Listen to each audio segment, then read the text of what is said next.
Welcome back to the Stuyvesant podcast. I'm Shayan. I'm Allen. We're bringing you a very special episode today. On September 20th, Allen and I popped out to the climate march. Don't say popped out. I like popped out. Why not? What is you in that urban vernacular? That's not urban vernacular. That's Okay, point is, we went to the climate march. That's youth and slang. We went to the climate march and we interviewed people and we asked them why they were there at the climate march, right? We had a field recorder and a shotgun mic and we kind of just went with the flow. And we let people kind of sound off, so you're not really going to hear a lot about us or We're how we... not going to hear any of us, I think. Even better. So all you're going to hear is what people think and how they think we should approach saving the world. Yep. We had like 2 hours or so of raw audio, but a lot of it was us walking around. So we cut it down, and these are the clips.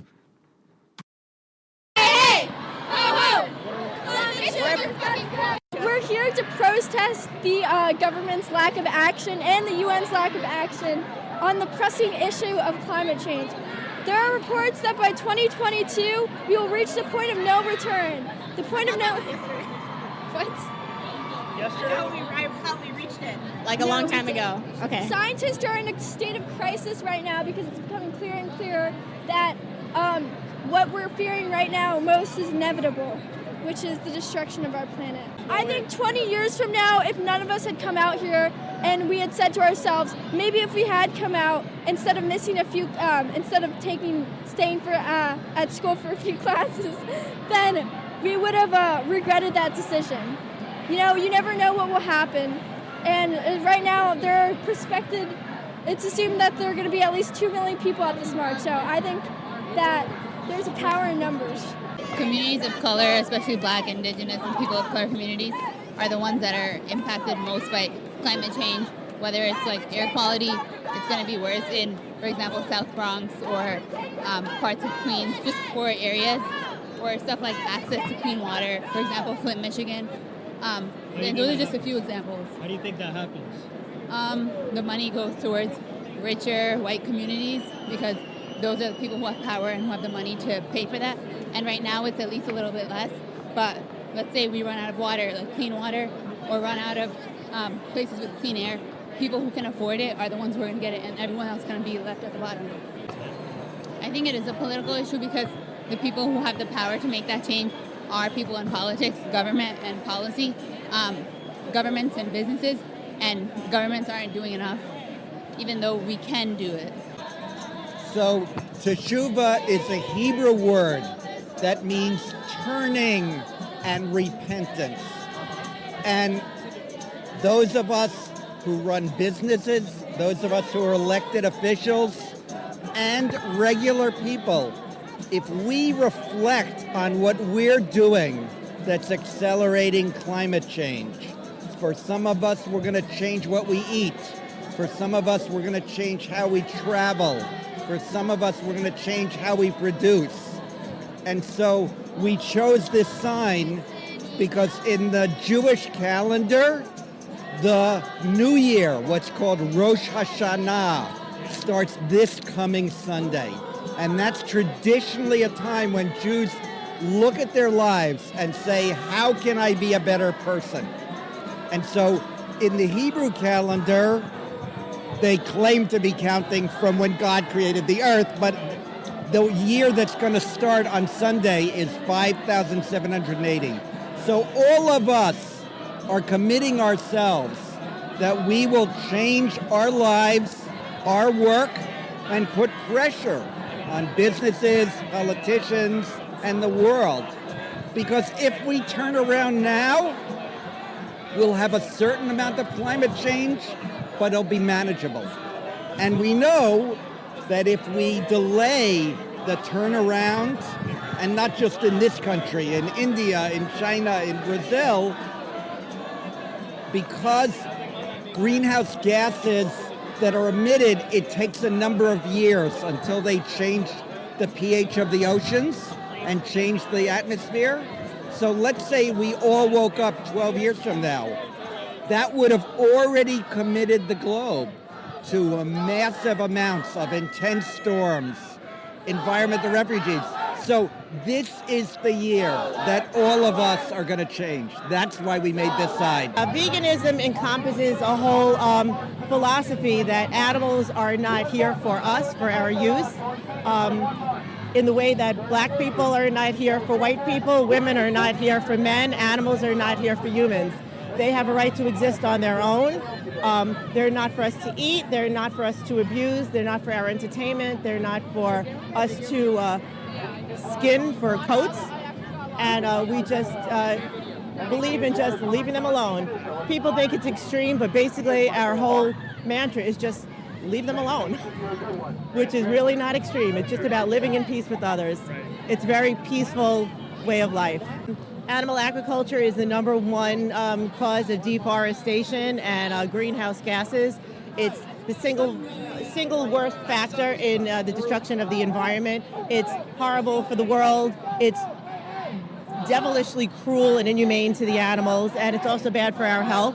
It's the cause of heart disease, high blood pressure, many different kinds of cancers, type 2 diabetes, lactose intolerance, which we actually say isn't really a thing. It's just because you're not a baby cow and should be drinking that milk to begin with.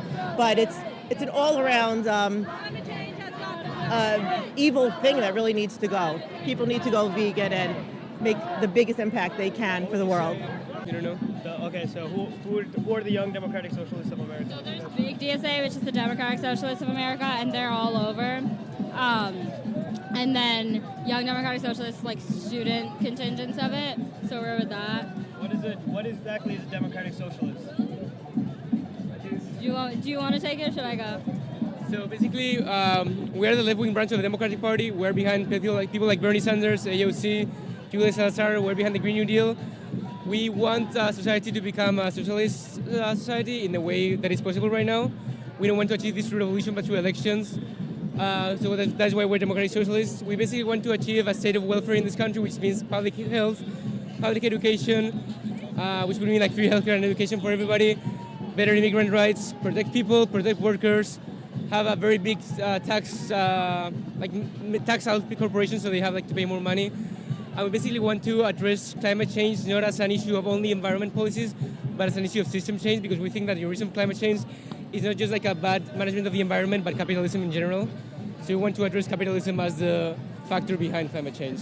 We're actually part of a weekend of activity called the People's Mobilization to Stop the U.S. War Machine and Save the Planet.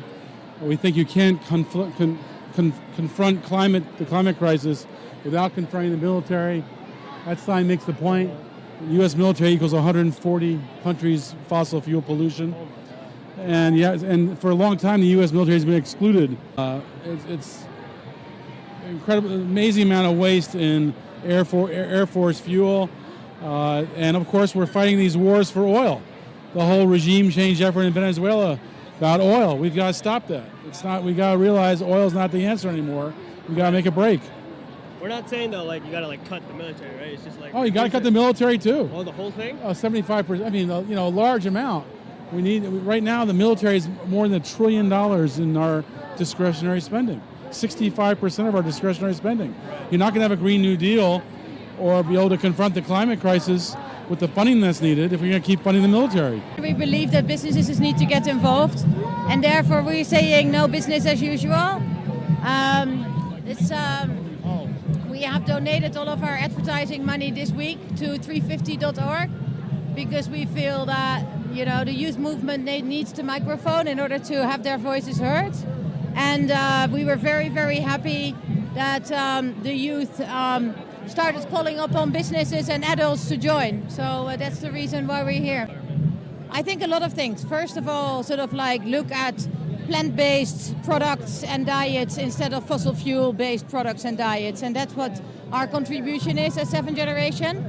All of our products are 100% biodegradable and not fossil fuel-based.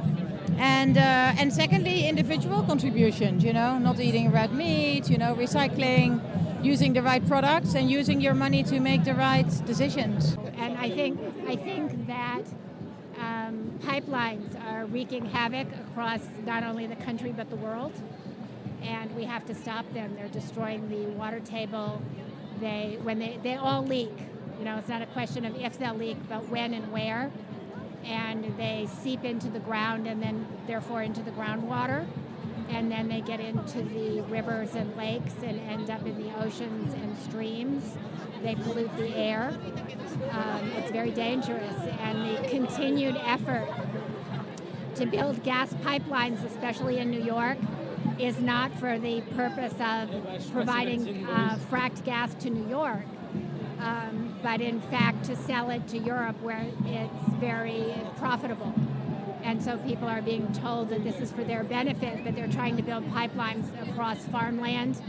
They're building them next to people's backyards. I have a friend in Pennsylvania who has a neighbor that has a pipeline going right literally through her backyard, and they're putting them along near elementary school, so if they blow up or leak, there's no protection for the kids.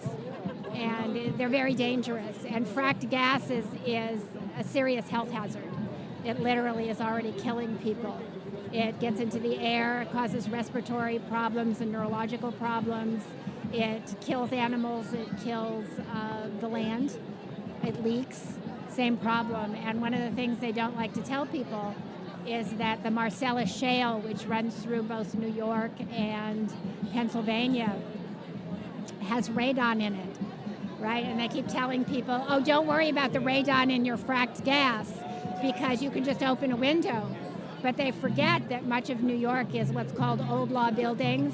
I live in a slum tenement building that was built in 1824. There is no through. There's no air through or air circulation, so if radon gets into my apartment, it stays there and I'm breathing it, you know, and that's, of course, a health hazard, and it will contaminate entire buildings. And they keep telling people it doesn't matter. Okay, so the Green Schools Alliance is a global organization of 10,000 schools in 90 countries, and all of our schools sign a climate commitment, either as a climate steward to reduce their emissions by 20% within 5 years, or within 100% within 10 years. Do you guys have any? So, do you guys have are schools really a big emissions producer, or? Schools are very important as not so much as emitters, but as educators, as being the hearts of communities. What we try and do is give teachers, students, administrators, and parents the tools that they need to live a sustainable life and have sustainability within their schools. Do you have any schools in the DOE? Or? All the New York City school system, DOE, is a member, so all 1,800 schools in the city are members of the Green Schools Alliance. They were the first district in the country. What do we do? Stand up!